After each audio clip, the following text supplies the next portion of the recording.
Hey guys, it's Wolf from Pack Airsoft, and today I'm going to be reviewing the Walther P99 DAO.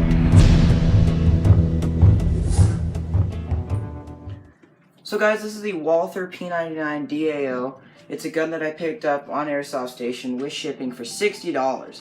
Now, $60 for a blowback, as you can see, you think, wow, that's pretty cheap, and it is. But this gun is a great starter, entry-level gun for, excuse me, if you want a blowback firearm for airsoft.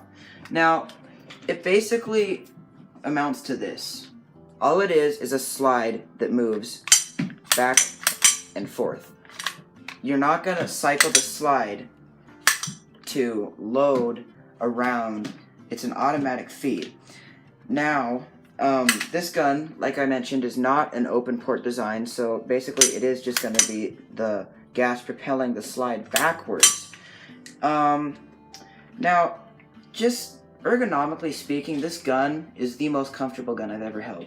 You can see this right here. There's this really ergonomic palm structure, and it just fits your hand absolutely perfectly.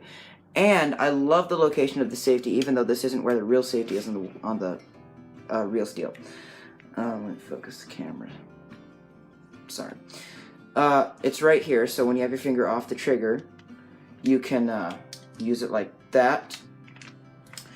Now, another thing that I really love about this gun, first off, is the mag release. So most guns, what you'd have to do is you'd have to transition from firing, and then you'd have to actually move your hand to eject the magazine, which is what I first did with this firearm. Now, what you're actually supposed to do is you transition from firing, move your hand down, your finger down like this, and then all you have to do is press the magazine release, and the mag will just come right out. Speaking of the magazine is a 15-round stick magazine. Now, I have some complaints about this magazine. The first off was not the company or manufacturer's fault. My friend was being censored, and basically shoved a BB into the spring. Get that in focus. Shoved a BB into the spring, so I had to basically unjam it, kind of pop the BB out and eject it. Now the other thing is, I got this and I immediately noticed this, but that comes off and it's not supposed to, which I don't necessarily like, obviously. But other than that, it's a full metal magazine besides the butt plate here, so, you know, get what you can take. This gun is full metal for the most part. This part right here and the entire handle is polymer.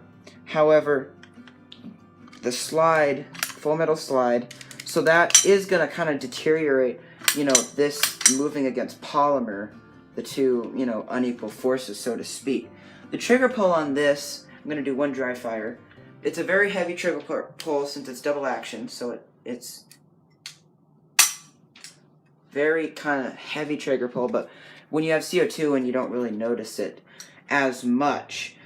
I took the orange tip off, as you can see, but another thing that's really a plus about this, if I can get this in frame, are the sights. I really like the sights. They're a nice white dot. That really kind of doesn't do it justice. You've got all the Walther, the appropriate Walther trademarks on the firearm, on the airsoft gun, and you do have this crappy Umarex thing right here.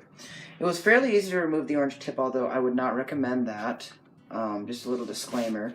You know, we were walking around today with our air, and if I would have had my airsoft gun, a cop was talking to us because we were riding our bikes in places we weren't supposed to be. But if I would have had my airsoft gun and there wouldn't have been an orange tip on this, I probably would have been shot. Now, to put the CO2 in, there's basically just this little plate that kind of comes off here, and you put a CO2 in here, and it's a twist. Now, what I really like about that is, say, in Elite Force 1911, where the magazines, yes, they are more realistic. However, if you want to have 3 magazines, you have to have 3 CO2 cartridges, so it's definitely not as easy on the budget, so to speak.